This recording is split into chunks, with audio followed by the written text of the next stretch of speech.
মতো মা আমার দরকার নাই। যে মা একটা পোলার আইফোন কিনে দিতে পারে না, ওরকম মা আমার দরকার নাই। ভাইরা উইন্দা যাও, উঠো, তোমার বুইটা জামাই রাইখা লই আও।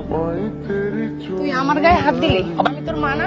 তার মার মারে বাপ, তোর নিজের বাপের গায়ে হাত তুলতে কবে দিবা আইফোন? কই গে এরকম শুনছিস কে? কবে আইফোন দিবা? কবে আইফোন দিবা?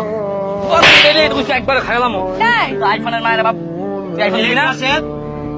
তোরে কিন্তু এই পর্যন্ত কোন শাসন করি নাই, একটা মাত্র পোলা দেখা। এই জন্য আপনারা বাবারাও দায়ী। কেন দায়ী?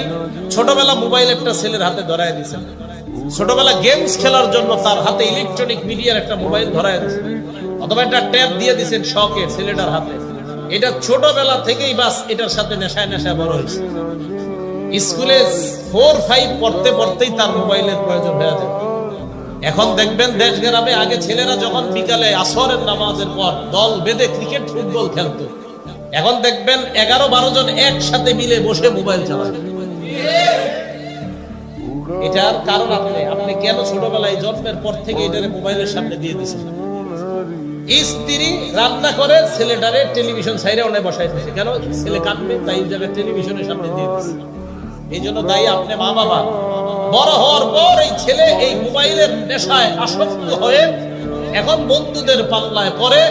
তার বুঝ আইসা গেছে এটা না, আমার আব্বা তো আমার শত্রু, কারণ আব্বা বাসায় গেলে খালি এটা কয় সেটা কয়, আর তোর মজা লাগে না আব্বার কথা।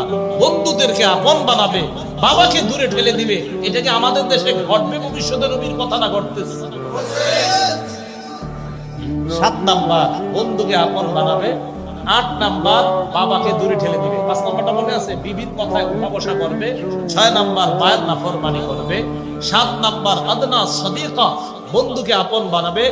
8 নাম্বার আকসা আবা, বাবাকে দূরে ঠেলে দিবে।